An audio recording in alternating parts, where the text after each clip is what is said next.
tidak bisa merepresentasikan dari kabinet Zaken. Kabinet ini lebih cenderung ke akomodasi politik. Ya memang ini kabinet ini ada kejutan, tetapi kejutannya agak tidak positif.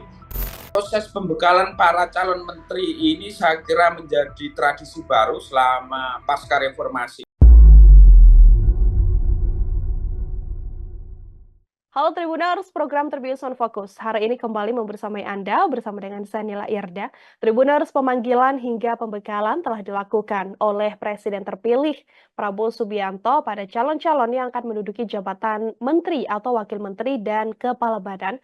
Total, kalau dari pantauan wartawan kami, ada sekitar 109 tokoh yang kemudian datang, termasuk untuk melakukan pembekalan selama 2 hari terakhir. Banyak tokoh profesional, ada pula jajaran petinggi partai hingga publik figur yang juga dipanggil. Lantas bagaimana kemudian membaca sosok dan melihat jatah menteri di kabinet Prabowo Gibran ini? Saya akan membahasnya, sudah tersambung melalui sambungan Zoom bersama dengan saya Tribuners, Direktur Eksekutif Skala Data Indonesia, Bang Arief Nurul Imam. Bang Arief, selamat sore. Terima kasih banyak Bang sudah bergabung. Selamat sore Mbak, terima kasih undangannya untuk diskusi di Tribun. Ya, terima kasih juga menyempatkan waktunya Bang Arief berdiskusi kembali hari ini bersama dengan saya terkait Kabinet Prabowo. Ini Presiden terpilih sejak Senin kemarin, rasanya sibuk sekali begitu ya Bang ya. Total 109 orang yang dipanggil Prabowo Subianto untuk masuk kabinet. Sebagai pengantar terlebih dahulu dari Bang Arief, adakah nama-nama yang kemudian Abang rasa perlu dipertanyakan mengapa kemudian dipanggil oleh Prabowo, Bang?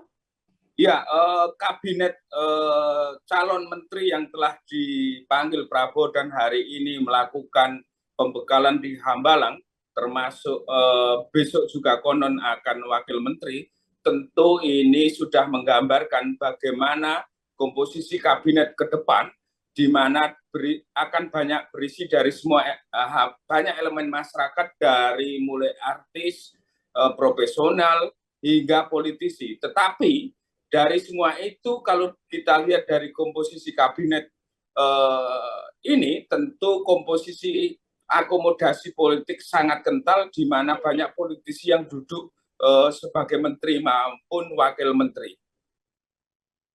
Bang Arief, ini kan kalau kita amati sebelumnya kita juga sempat berdiskusi.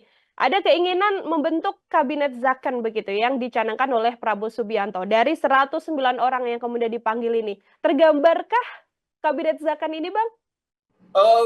Kalau dilihat dari sosok dan figur kemarin, tentu untuk dikatakan sebagai kabinet Zaken secara murni, artinya menteri yang tidak terafiliasi dengan partai politik, tentu ini tidak bisa merepresentasikan dari kabinet Zaken. Kabinet ini lebih cenderung ke akomodasi politik, di mana banyak tokoh politik atau tokoh-tokoh yang masuk karena representasi kekuatan politik, sehingga ini lebih kuat nuansa sebagai kabinet akomodasi politik. Oke, daripada kabinet Zaken justru lebih kerasa seperti akomodasi politik begitu ya, Arif ya. Ini kan kalau kita melihat juga proporsi pembagian kursi menterinya, Bang Arief, kan untuk partai politik juga banyak sekali kader partai yang kita lihat begitu ya. Gerindra juga cukup banyak, tapi Golkar juga di kondisi ini cukup mendapatkan jatah yang banyak juga untuk masuk ke kabinet. Analisa Bang Arief seperti apa? Ya, seperti yang saya sampaikan, bahwa kabinet ini cenderung akomodasi politik, dan karena itu kekuatan-kekuatan politik pendukung dan pengusung dalam Pilpres kemarin tentu akan mendapat porsi besar untuk duduk di jabatan menteri maupun wakil menteri. Kita lihat misalnya Golkar, PAN, Nasdem, Gerindra, PKB, juga Demokrat mendapat kursi di kabinet. Bahkan partai-partai politik yang tidak lolos di parlemen seperti PSI, Prima, Garuda juga mendapat komposisi di kabinet mendatang. Ini menandakan bahwa memang selain Zaken atau memanggil para profesional begitu ya, Bang Arief ya, ada juga memang operasi tidak yang kemudian dilakukan. banyak, ada juga beberapa profesional yang masuk di kabinet ini. Tetapi yang perlu saya tegaskan bahwa meskipun ini akomodasi politik, bukan berarti politisi yang masuk dalam kabinet tidak memiliki kapasitas. Ya. Artinya ini sebuah jalan tengah yang memadukan antara basis kapasitas dan akomodasi politik seperti yang saya sampaikan di banyak diskusi, bahwa yang paling realistis adalah kabinet yang titik temu antara meritokrasi dan akomodasi politik. Artinya seseorang yang ditunjuk menjadi menteri memiliki kompetensi tetapi juga merepresentasikan kekuatan politik tertentu. Kalau selain yang kemudian bisa tersorot adalah banyaknya akomodasi partai politik pendukung atau koalisi Kim begitu ya, Bang Arief ya, Ya, yang kemudian hadirkan, ada juga sosok-sosok public figure yang kemudian saat ini menjadi pertanyaan besar bagi publik. oh Ada ya, Raffi ya, Ahmad, Yovie Widianto, bahkan sampai Gus Miftah. Kalau Bang Arief melihatnya seperti apa? ya, ya. Memang ini kabinet ini ada kejutan, tetapi kejutannya agak tidak positif, di Mhm. mana misalnya Giring, Raffi Ya. Ahmad, terus beberapa artis atau pesohor lainnya masuk Gus Miftah. Ini menjadi pertanyaan publik, kenapa, alasan apa mereka masuk di kabinet. Ini juga merepresentasikan bahwa kabinet ini memang betul-betul akomodatif secara politik.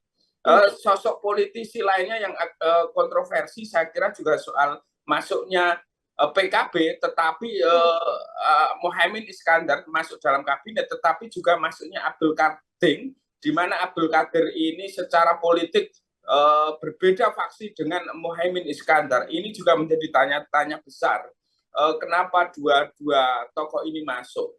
Terus di sisi lain mungkin dari ormas dari Muhammadiyah, ada suku Muhammadiyah menjadi Pak Bukti, terus dari Sekum PBNU Gus Ipul, itu juga saya kira bagian dari akomodasi politik non partai politik. Termasuk juga kemudian hadirnya Imam Besar Masjid Istiqlal, Bang Arief?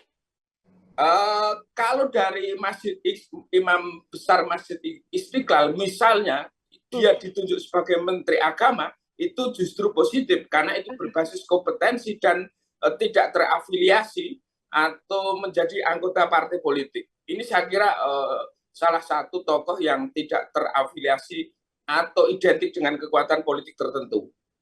Oke, justru kita mengamatinya masuknya lebih ke arah profesional ya kemudian Iya, dipanggil oleh lebih Prabowo ya, Bang ya? profesional. Betul. Oke, tapi kalau secara keseluruhan 109 orang begitu ya, Bang ya, ada yang profesional, ada yang merupakan kader dari partai politik. Apakah juga secara integritas ini bisa dibilang tokoh-tokohnya cukup mumpuni, atau kalau dari analisa Bang Arief masih perlu ada yang dipertanyakan lagi? Saya tentu tidak bisa menganalisa satu persatu, Ya. tetapi saya kira ada screening tersebut dan memang harus diuji ketika telah menjabat nanti. Tetapi dari komposisi kabinet, baik wamen dan menteri, kebetulan saya kenal beberapa, baik menteri maupun wamen, yang saya kira secara rekam jejak dan sejarahnya yang saya kenal, mereka adalah orang-orang yang memiliki komitmen dalam perjuangan kepentingan-kepentingan publik. Selain itu saya kira perlu dilacak track recordnya, karena banyak beberapa juga wajah baru dalam pentas politik nasional yang tidak terdeteksi. Dan itu nanti akan bisa kita nilai mungkin setelah dilantik atau 100 hari kerja dari para tokoh yang kemudian dipilih oleh Prabowo Subianto ini ya, Ya, betul. Bang Arief ya. Ya, betul. Setelah menjabat tentu kita bisa menilainya. Oke, ada 17 menteri dari Kabinet Jokowi kemudian Bang Arief yang diminta oleh Prabowo Subianto untuk bisa melanjutkan kerjanya. Yang paling umum mungkin kita bisa tahu Sri Mulyani, begitu ya, Ya. sampai AHY dan sebagainya. 17 menteri Kabinet Jokowi ini bagaimana menurut Bang Arief? Saya kira masuknya 17 menteri dari Kabinet Jokowi ini juga secara politik karena dipengaruhi oleh beberapa faktor. Faktor pertama, Kabinet Pak Jokowi kemarin tentu semua adalah teman Pak Prabowo, dan karena itu Pak Prabowo melihat kinerja maupun track record dari mereka dan kemudian memilih siapa yang akan diajak. Itu satu. Kedua, secara politis tentu mereka memiliki kontribusi atau paling tidak dalam tanda petik tidak mengganggu konteks pemenangan Pilpres kemarin. Itu mengapa banyak menteri dari kepemimpinan Jokowi masuk dalam kabinet Prabowo Gibran. Kalau secara gaya politik seorang Prabowo Subianto, Bang Arief, ini memanggil dulu selama 2 hari memanggil para menterinya untuk datang ke Kertanegara, lalu secara khusus juga 2 hari mendapatkan pembekalan. Tokoh-tokoh yang memberikan pembekalan juga sejumlah profesor dari luar negeri, begitu ya. Mengamati pembekalan yang dilakukan oleh Prabowo kan kita melihatnya ini hal baru begitu ya. Kalau Iya dibandingkan betul. dengan presiden sebelumnya seperti apa, Bang? Iya betul. Proses pembekalan para calon menteri ini saya kira menjadi tradisi baru selama pasca reformasi ini. Kalau kita lihat sebagai pembekalan untuk bekal menjadi pejabat atau menjadi menteri, tentu ini menjadi sesuatu tradisi yang baik. Kenapa? Ya. Para menteri dan wakil menteri itu harus memahami apa yang menjadi pikiran, visi, misi dari presiden terpilih. Dan karena itu pembekalan menjadi positif, karena sebelum dilantik atau sebelum menjabat, mereka telah memiliki gambaran proyeksi ke depan apa yang akan dilakukan oleh presiden terpilih. Dengan memberikan pembekalan, ini bisa saya sampaikan menyatukan visi misi dan menyamakan bagaimana kemudian harus bekerja setelah nanti tanggal 20 resmi dilantik oleh Prabowo, Bang Arief. Ya betul, apa yang disampaikan Mbak tadi, tentu ini dalam rangka menyamakan persepsi, menyamakan paradigma, dan menyamakan tujuan bagaimana kabinet ke depan akan diproyeksikan dalam menjawab persoalan-persoalan publik.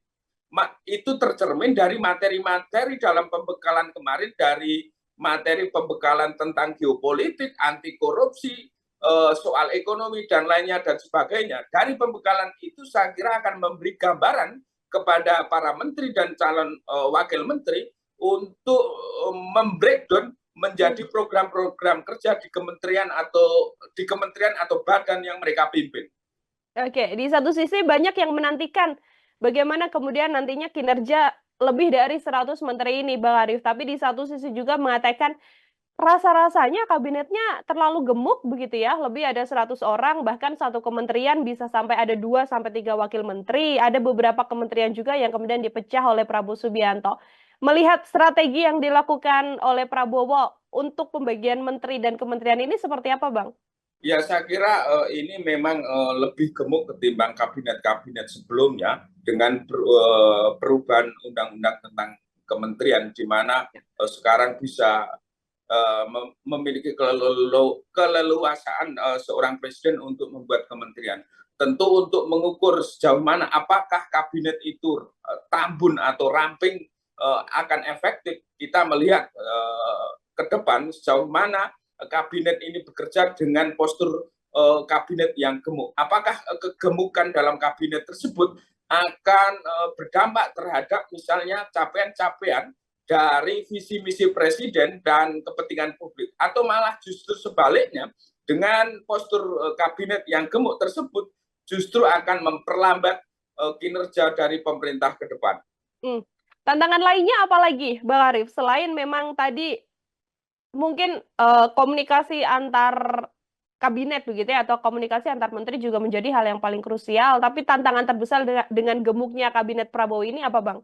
Saya kira tantangan terbesar dari kabinet Prabowo ini soal bagaimana mengkoordinasikan, karena semakin banyak orang yang terlibat, tentu koordinasi akan semakin panjang dan semakin rumit. Apalagi jabatan menteri dan wakil menteri adalah jabatan politik, sehingga dalam setiap langkah dan tindakannya ada motif-motif politik tertentu yang bisa jadi harus dinegosiasikan dan dikompromikan, sehingga dampaknya akan lambat dalam mengambil keputusan atau kebijakan. Bang Arief, ini 109 orang. Kalau dari analisa Bang Arief, dari ke 109 orang, akankah kemudian nanti seluruhnya, karena ini masih ada 3 hari lagi begitu ya, dinamikanya juga masih berlangsung, seluruhnya bisa sampai dilantik di istana tanggal 20 oleh Prabowo Subianto, atau masih ada peluang nanti masih bisa berganti lagi dengan sosok baru? Saya kira dalam politik selalu ada peluang di detik-detik akhir bisa jadi konstelasi politik berubah, sehingga yang telah bisa jadi mengubah komposisi kabinet. Tetapi yang telah mengikuti pelatihan atau pembekalan saya kira itu mendekati final, artinya jika terjadi pergeseran juga tidak akan signifikan, mungkin 1 atau 2 orang. Tetapi ini jika terjadi semacam ada peristiwa politik tertentu, misalnya PDIP masuk di detik-detik akhir dan lainnya dan sebagainya. Mungkinkah kemudian hari ini kan ada rencana juga bahwa nantinya Prabowo Subianto akan bertemu Megawati seperti itu ya, Bang Arief ya? Ya, Apabila betul. pertemuan itu terlaksana, inikah menjadi angin bahwa nanti PDIP bergabung menjadi koalisi? Ya, tergantung hasil pertemuan. Apakah pertemuan tersebut terjadi kesepakatan antara Megawati dengan Prabowo Subianto untuk masuk dalam pemerintahan, atau sebaliknya PDIP akan menjadi mitra kritis di luar pemerintah sehingga PDIP tidak masuk dalam pemerintahan. Dan pertemuan Megawati dan Prabowo ini tentu ditunggu-tunggu publik karena akan menentukan konfigurasi politik ke depan dan konfigurasi pemerintah ke depan, mengingat PDIP adalah partai terbesar dan pemenang pemilu yang menjadi salah satu bandul penting kemana arah politik dan demokratisasi ke depan. Ya, terakhir dari saya Bang Arief, jika PDIP bergabung menjadi koalisi, keuntungan apa yang didapatkan oleh Prabowo dan bagaimana juga yang kemudian akan terjadi apabila PDIP ini berada di oposisi, Bang? Keuntungan tentu secara pragmatis mereka akan mendapat menteri, tetapi secara jangka panjang tentu PDIP akan dilabelisasi oleh masyarakat bahwa mereka tidak komitmen terhadap apa yang telah diperjuangkan dengan menerima tawaran masuk kabinet. Kalau dari Bang Arief artinya lebih baik PDIP berada di jalur oposisi saja, Bang? Saya kira bagi publik dan bagi masyarakat Indonesia, PDIP lebih baik berada di luar kekuasaan karena bagaimanapun demokrasi membutuhkan kekuatan penyeimbang di parlemen agar terjadi mekanisme check and balance. Jika kemudian PDIP masuk dalam kabinet, tentu ini menjadi alarm bagi demokrasi karena fungsi parlemen akan terancam mandul, sehingga koreksi-koreksi kebijakan dari DPR terhadap program dan kebijakan pemerintah nyaris mandul, atau kalau terjadi koreksi itu hanya soal gimmick politik, tetapi bukan sebuah keseriusan politik. Oke, masih kita nantikan berarti ya apakah berlangsung pertemuan hari ini rencananya antara Prabowo Subianto dan juga Megawati Soekarno Putri, karena sampai sore ini yang kita tahu justru Prabowo Subianto bertemu dengan sejumlah petinggi partai politik di Kemenhan begitu dan belum tampak agenda bersama dengan Megawati Soekarno Putri. Kita juga masih menunggu ya Bang Arief ya, bagaimana kinerja nantinya 100 hari dari para menteri atau calon wakil menteri juga yang dipilih oleh Prabowo Subianto seperti itu. Bang Arief, terima kasih banyak untuk kesempatannya berdiskusi hari ini bersama dengan saya, luar biasa sekali. Semoga di lain kesempatan ada waktu kembali untuk berbincang, Bang. Selamat sore, selamat beraktivitas. Selamat sore, Mbak. Selamat beraktivitas. Terima kasih. Ya, Tribuners, demikian obrolan saya bersama dengan Direktur Eksekutif Skala Data Indonesia, Bang Arief Nurul Imam. Nantikan obrolan saya dengan sejumlah narasumber lain dan tema-tema lain. Sembari kita mengikuti menuju pemerintahan mendatang dari Prabowo Gibran. Saya Nila Irda, pamit undur diri. Terima kasih banyak dan sampai jumpa. Download Tribun X sekarang. Menghadirkan lokal menjadi Indonesia.